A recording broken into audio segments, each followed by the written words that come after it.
Hello everyone. ఇప్పుడున్న జనరేషన్లో pregnancy confirm అయినప్పటి నుంచి డెలివరీ అయినంత వరకు హాస్పిటల్ చుట్టూ తిరుగుతూనే ఉండాలి.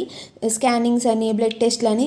బట్ ఒకప్పుడు జనరేషన్ అంటే అమ్మమ్మ వాళ్ళకైతే హాస్పిటల్ అంటే ఏంటో కూడా తెలియదు, ఇంట్లోనే నార్మల్ చేసేవారు.